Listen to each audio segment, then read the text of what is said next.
മൂന്ന് നോമ്പ് സമാപന ദിന സന്ദേശം. മൂന്ന് നോമ്പ് സമാപന ദിന സന്ദേശം.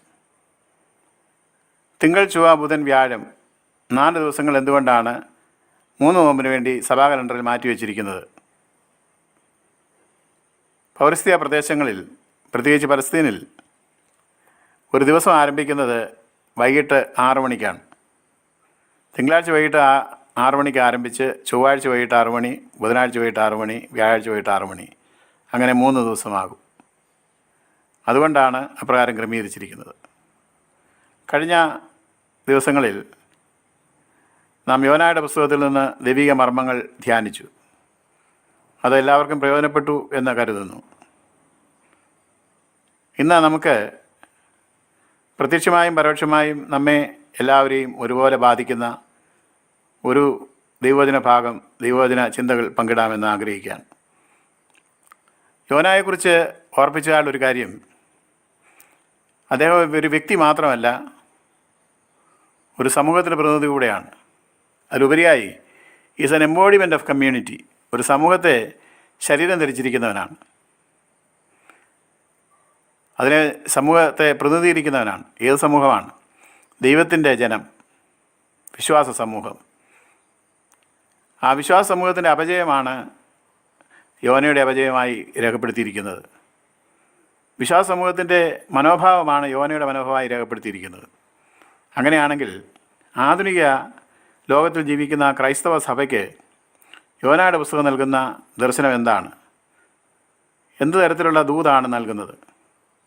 ഒന്നാമത് പറയുന്നത്, don't deviate from your focused point. നീ ശ്രദ്ധ കേന്ദ്രീകരിക്കേണ്ട സ്ഥാനത്ത് നിന്ന് നിന്റെ ശ്രദ്ധ മാറ്റുവാൻ പാടില്ല. വിശ്വാസത്തിൻ്റെ നായകനും പൂർത്തിവരുത്തുവാനായി യേശുവിനെ നോക്കുക. You focus upon the face of Lord Jesus. സഭയുടെ നാഥനും മണവാളനുമായിരിക്കുന്ന യേശുവിൻ്റെ മുഖത്തേക്ക് നോക്കുന്ന സഭയ്ക്ക് മാത്രമേ സജീവതയുള്ളൊരു സഭയായിരിക്കാൻ സാധിക്കുകയുള്ളൂ. സജീവത എന്നത് പ്രധാനപ്പെട്ടതാണ്. Living community. എങ്ങനെയാണ് ഈ സജീവത ലഭിക്കുന്നത്? സജീവത എപ്പോഴും പരിശുദ്ധാത്മാവിൻ്റെ ശക്തിയിലും ചൈതന്യത്തിലുമാണ് ലഭിക്കുന്നത്. ജീവനും സമൃദ്ധമായ ജീവനും പരിശുദ്ധാത്മാവിൽ കൂടെയാണ് ലഭിക്കുന്നത്. സഭ പരിശുദ്ധാത്മ ശക്തിയും ബലവും പ്രാപിക്കുന്നത് അനുതാപത്തിലൂടെയാണ്. ഈ കാലഘട്ടത്തിൽ സഭയ്ക്ക് ആവശ്യമായിരിക്കുന്നത് അനുതാപത്തിൻ്റെ അനുഭവമാണ്. സ്വയതൃപ്തിയിൽ നിന്ന്,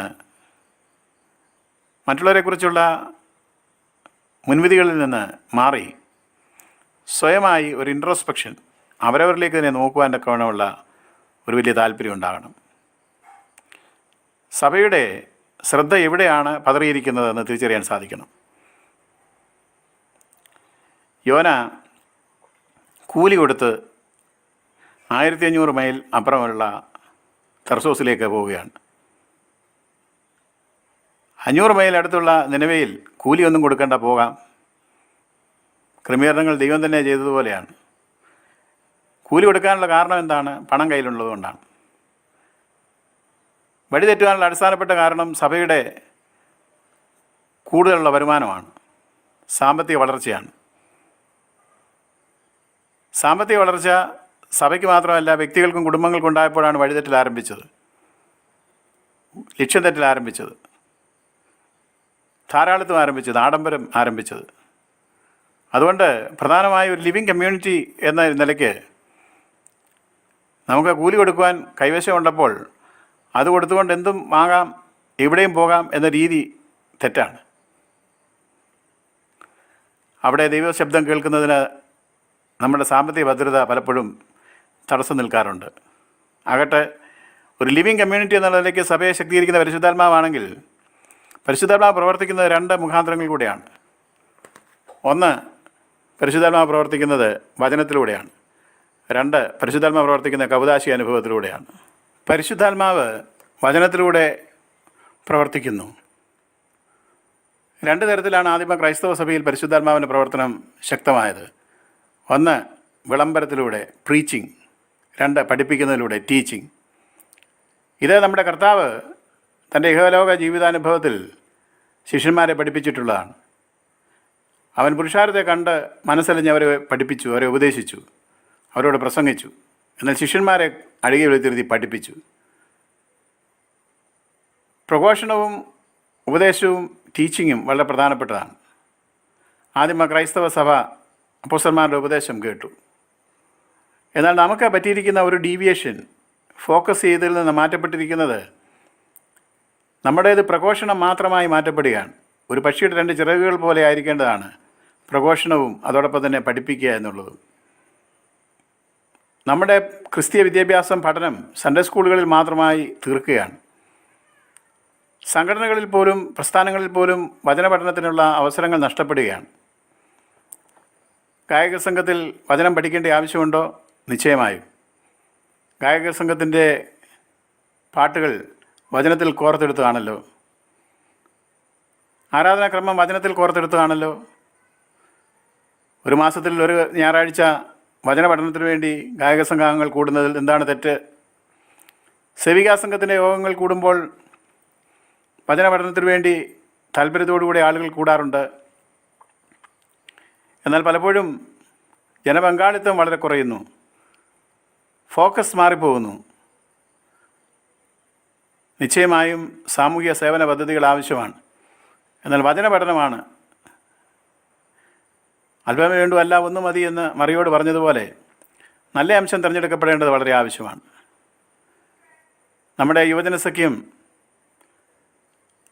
കാര്യക്ഷമമായ രീതിയിൽ പ്രവർത്തിക്കുന്ന പല ഇടവുകളുമുണ്ട്. എന്നാൽ കായികമേളയും കലാമേളയും ക്രിസ്മസ് കാലഘട്ടവും ആകുമ്പോൾ ഒരുമിച്ച് കൂടി കാറൽ റൗണ്ട്സിന് വേണ്ടി ഉത്തരം പോകാൻ താല്പര്യപ്പെടുന്നവരുണ്ട്. പലപ്പോഴൊക്കെ ക്വിസ് പ്രോഗ്രാം നടത്തുന്ന യുവജന സഖ്യമുണ്ട്. അത് മതിയോ? വചന പഠനത്തിന് വേണ്ടി വെക്കേഷൻ ബൈബിൾ സ്കൂൾ ക്രമീകരിക്കുന്നത് പോലെ വചന പഠന ക്രമീകരണങ്ങളും യുവജന സഖ്യത്തിനുണ്ട്. എന്നാൽ എത്ര ആളുകൾ എങ്ങനെയൊക്കെ പ്രയോജനപ്പെടുത്തുന്നു എന്നുള്ളതാണ് പ്രധാനം. നമുക്ക് കുറേ കൂടി ഒരു ആവേശം വചന പഠനത്തിനായി ഉണ്ടാകണം. അത് എല്ലാ പ്രസ്ഥാനങ്ങൾക്കും ഉണ്ടാകണം. വചനത്തിൻ്റെ അടിസ്ഥാനത്തിലായിരിക്കണം എല്ലാ പ്രസ്ഥാനങ്ങളുടെയും പ്രവർത്തന രീതി. അതുകൊണ്ട് കൂടുതൽ വിളംബരത്തിലേക്ക്, ആവേശത്തിലേക്ക് നിപതിക്കാതെ പഠനത്തിന് പ്രാധാന്യം കൊടുക്കേണ്ടത് വളരെ ആവശ്യമാണ്. വിളംബരവും തന്നെ കൺവെൻഷൻ യോഗങ്ങളിലൂടെയാണല്ലോ ഈ അടുത്ത കാലത്ത് നടത്തിക്കൊണ്ടിരിക്കുന്നത്. നമ്മുടെ കൺവെൻഷൻ യോഗങ്ങളിൽ എന്തെങ്കിലുമൊക്കെ ഡീവിയേഷൻസ് ഉണ്ടായിട്ടുണ്ടോ? കർത്താവായ യേശുക്രിസ്തുവിൻ്റെ ക്രൂശ് പ്രഖ്യാപിക്കുവാനൊക്കെ വേണം പാപമോചനത്തെക്കുറിച്ചും രൂപാന്തരത്തെക്കുറിച്ചും ന്യായവിധിയെക്കുറിച്ചും ബോധ്യം വരുത്തുന്ന പരിശുദ്ധാത്മാവിനെക്കുറിച്ചും ഒക്കെ പ്രസംഗിക്കുന്ന രീതി മാറിയിട്ടില്ലേ? പല സന്ദർഭങ്ങളിലെങ്കിലും കേരളത്തിൽ നടക്കുന്ന അശുഭകരമായ വാർത്തകളാണ് ചർച്ചാ വിഷയങ്ങളാക്കുന്നത്, പ്രസംഗ വിഷയങ്ങളാക്കുന്നത്. പ്രത്യാശ നൽകേണ്ടിടത്ത് നിരാശ കൊടുത്ത് അവസാനിപ്പിക്കുന്ന പ്രസംഗങ്ങളുമുണ്ട്. എന്നാൽ അവിടെ പ്രത്യാശ നൽകുവാനൊക്കെ വേണം വചനപ്രഘോഷണം നടത്തപ്പെടേണ്ടത് ആവശ്യമാണെന്ന് കൂടെ ഓർപ്പിക്കട്ടെ. മറ്റൊരു കാര്യമാണ്, പരിശുദ്ധാത്മാവ് പ്രവർത്തിക്കുന്നത് കൗദാശിക അനുഭവത്തിലൂടെയാണ്. കൗദാശിക അനുഭവത്തിൽ 2 കാര്യങ്ങൾ പ്രധാനമാണ്. കണ്ടൻറ്റും ഫ്രെയിമും ഉണ്ട്. പരിശുദ്ധാത്മാവ് പൂർത്തീകരിക്കുന്നതാണ് ഓരോ കൂദാശിയും. എന്നാൽ ആഘോഷ തിമിർപ്പിലും ആഡംബരത്തിലും ഒക്കെ കൂദാശകൾ ക്രമീകരിക്കുമ്പോൾ അതിൻ്റെ കണ്ടൻറ്റ് നഷ്ടപ്പെടുകയാണ്. നല്ല ഉദാഹരണം നമ്മുടെ വിവാഹ കൂദാശകളാണ്. നമ്മുടെ കർത്താവും സഭയുമായുള്ള ബന്ധത്തെ മണവാളനും മണവാട്ടിയുമായി, സത്യമണവാളനും മണവാട്ടിയുമായി ബന്ധപ്പെടുത്തി ഉള്ള അതിമനോഹരമായ ഗീതങ്ങളും ഒക്കെയാണല്ലോ. അവയൊക്കെ വ്യാഖ്യാനിച്ചു കൊടുക്കുവാനും അവരെ കർത്താവിലേക്ക് നയിക്കുവാനും ഇതൊക്കെ വേണം നമുക്ക് സാധിക്കണം.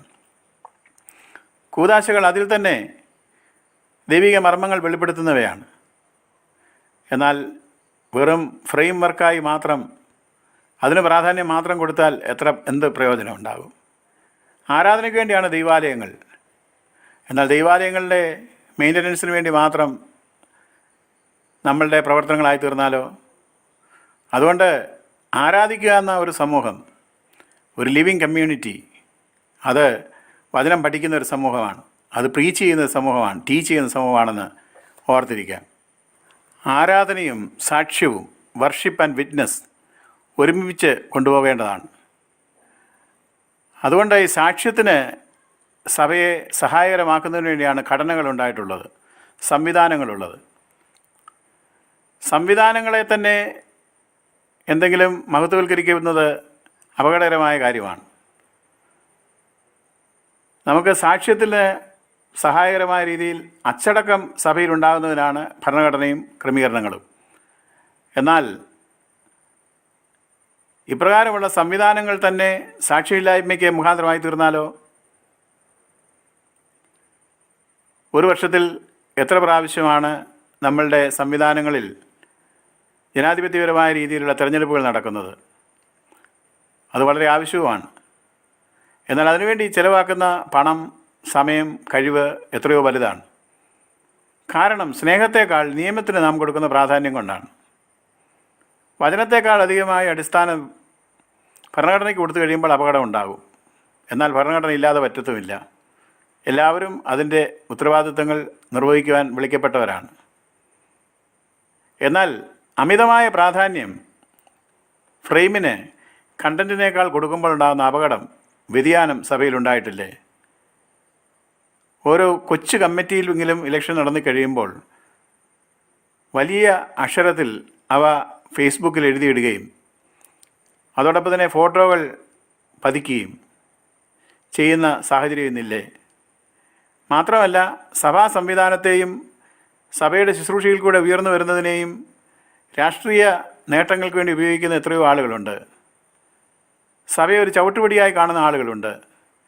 അവിടെയൊക്കെ നമ്മുടെ വിറ്റ്നസ്, സാക്ഷി നഷ്ടപ്പെട്ടു പോവുകയാണ്. അതുകൊണ്ട് ഡീവിയേഷൻ ഉണ്ടായിരിക്കുന്നത് എവിടെയാണ്? നമ്മുടെ കർത്താവിനേക്കാൾ അധികമായി ഒന്നിനെയും സ്നേഹിക്കുവാൻ പാടില്ല. കർത്താവ് ചോദിച്ചു, നിനക്ക് സാക്ഷ്യം ഉണ്ടാകണമെന്ന നിലയിൽ നീ ഇവയിലധികമായി ഇവരിലധികമായി എന്നെ സ്നേഹിക്കുന്നുവോ? കർത്താവ് ശൗലിനോട് പറഞ്ഞു, ശൗലേ ശൗലേ, നീ എന്നെ ഉപദ്രവിക്കുന്നത് എന്ത്? സഭയെ ചവിട്ടുപടിയാക്കുമ്പോൾ കർത്താവിനെ ഉപദ്രവിക്കുകയാണെന്ന് നാം മറന്നു പോകരുത്. കർത്താവിൻ്റെ രക്തത്താൽ വീണ്ടെടുക്കപ്പെട്ടതാണ് സഭ.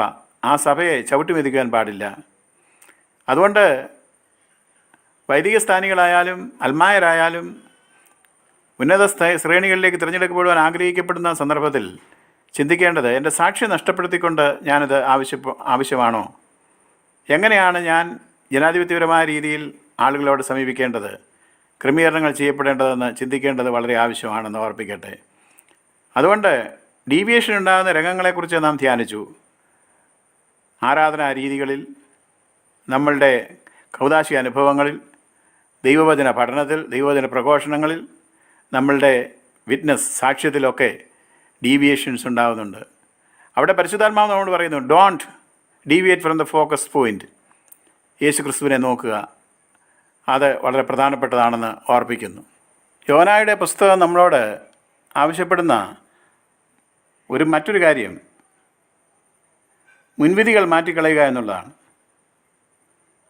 The art of living together, ഒരുമിച്ച് ജീവിക്കുവാൻ അതൊരു കലയാണ്. ഈ കാലഘട്ടത്തിൽ ഏറ്റവും വലിയ ആവശ്യവും അതാണ്. പലതരത്തിലുള്ള സാഹചര്യങ്ങളിൽ കൂടെ കടന്നു പോകുന്ന മനുഷ്യർ, പ്രതിസന്ധികളിൽ കൂടെ കടന്നു പോകുന്ന ആളുകൾ, വിവിധ വിശ്വാസങ്ങളുള്ളവർ, വിവിധ പ്രത്യയശാസ്ത്രങ്ങളിൽ വിശ്വസിക്കുന്നവർ, ഇവരുടെ എല്ലാം മധ്യത്തിലാണ് നാം ജീവിക്കുന്നത്. ഇവിടെ നമുക്കുണ്ടാകുന്ന ഏറ്റവും വലിയ അപകടം മുൻവിധികളാണ്. ഇൻ്ററാക്ട് ചെയ്യാതെ, ഇൻവോൾവ് ചെയ്യാതെ മാറി നിൽക്കുവാനുള്ള വലിയ സാധ്യതകളുണ്ട്. എന്നാൽ യോനായുടെ പുസ്തകത്തിൽ പല പ്രാവശ്യം ആവശ്യപ്പെടുന്ന ഒരു കാര്യം, യു ഗെറ്റ് ഇൻവോൾവ്.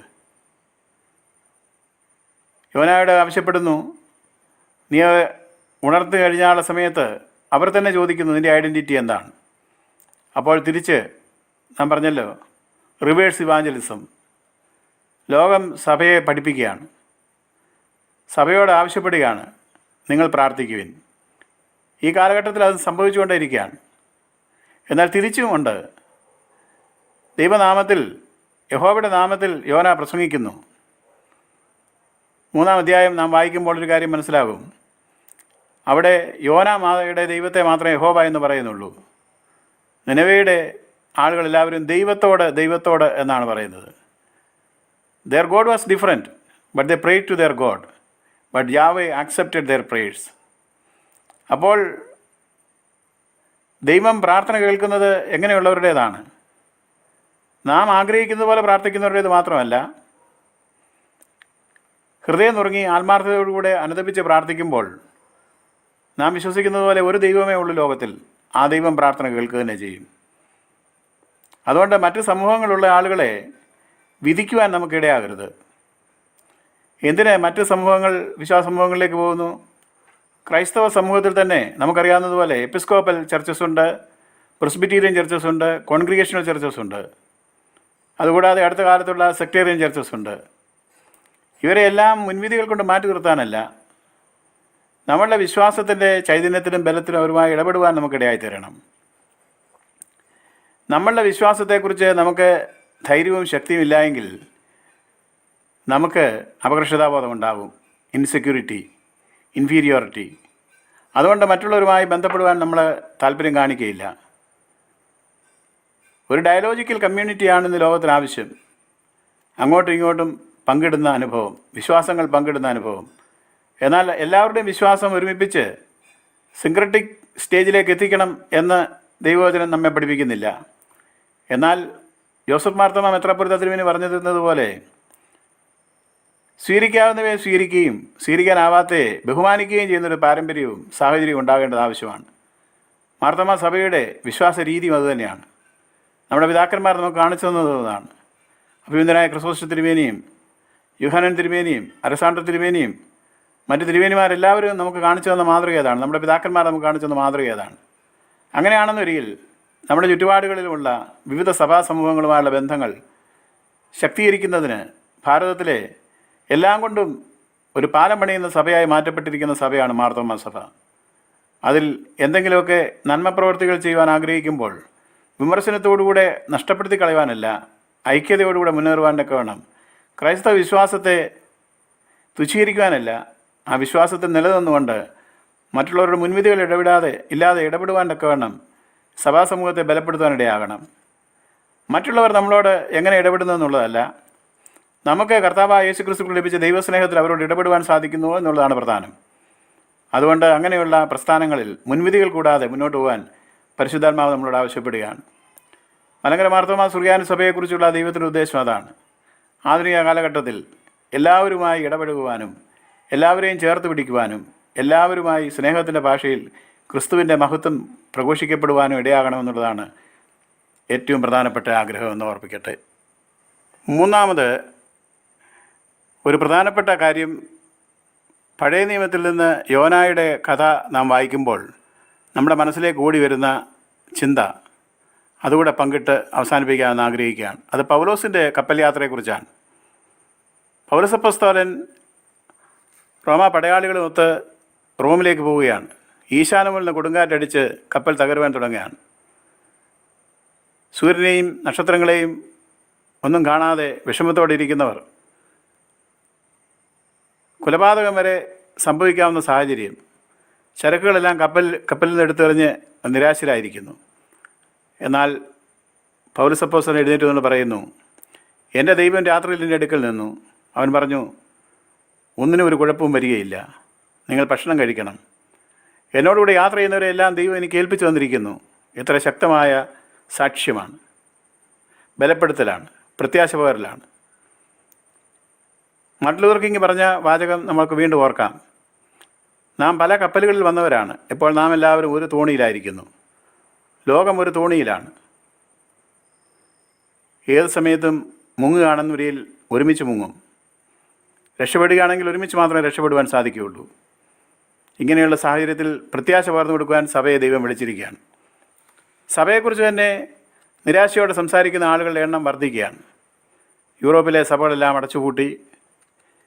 ലോകമെങ്ങും സഭ അധപതനത്തിലാണ്, സങ്കടത്തിലാണ്, നിരാശയിലാണ്. വൈദിക സ്ഥാനികളെല്ലാവരും വളരെ മോശപ്പെട്ട രീതിയിൽ ജീവിക്കുന്നു. ഇങ്ങനെയൊക്കെ അപവാദങ്ങളും പ്രചരണങ്ങളും നടത്തുന്നവരുടെ എണ്ണം വർദ്ധിക്കുകയാണ്. എന്നാൽ ഈ സഭയിൽ കൂടെ എന്ത് വലിയ കാര്യങ്ങളാണ് ലോകത്തിൽ സംഭവിച്ചുകൊണ്ടിരിക്കുന്നത്, നന്മ പ്രവർത്തികളാണ് സംഭവിച്ചുകൊണ്ടിരിക്കുന്നത്. നല്ലൊരു ഉദാഹരണം നമ്മുടെ സഭ തന്നെയാണ്. ഒരു ചെറിയ സഭാ സമൂഹം അതിൻ്റെ അംഗസംഖ്യയേക്കാൾ എത്രയോ അധികം അംഗസംഖ്യയുള്ളവരെയാണ് പലതരത്തിൽ സ്നേഹിക്കുകയും കരുതുകയും പോറ്റിപ്പുലർത്തുകയും ചെയ്യുന്നത്. സ്ഥാപനങ്ങളിലൂടെ അല്ലാതെയും നന്മ കാണുവാൻ നമുക്ക് സാധിച്ചാൽ, പ്രത്യാശയോടെ ജീവിക്കാൻ സാധിച്ചാൽ നമുക്ക് അനുഗ്രഹീതമായ സാക്ഷ്യം നിറവേറ്റുവാൻ സാധിക്കും. അതുകൊണ്ട് പ്രത്യാശയുടെ ദൂത് നൽകുവാനായി വിളിക്കപ്പെട്ടവരാണ്. മരിച്ചാൽ മതി എന്ന് പറയുന്ന യോനായെ പോലെയല്ല, കടലിലേക്ക് എടുത്ത് എറിഞ്ഞു കളഞ്ഞേക്കുക എന്ന് പറയുന്നത് പോലെയുമല്ല. പിന്നെ എന്താണ്? എനിക്ക് ജീവിപ്പിക്കണം. Live and let live. ഇതായിരിക്കട്ടെ നമ്മുടെ സാക്ഷ്യം, നമ്മുടെ മുദ്രാവാക്യം. ഈ കഴിഞ്ഞ നാളുകളിൽ ദൈവം നമ്മെ പരിപാലിച്ചു, സഹായിച്ചു, ശക്തീകരിച്ചു. പുതിയ അനുഭവത്തോടെ ജീവിപ്പാൻ സഭയെ അനുഗ്രഹിപ്പാനൊക്കെ ദൈവത്തിൻ്റെ പരിശുദ്ധാത്മാവ് സഹായിക്കുന്നതിനായി നമുക്ക് പ്രാർത്ഥിക്കുകയും ചെയ്യാം. ആമേൻ.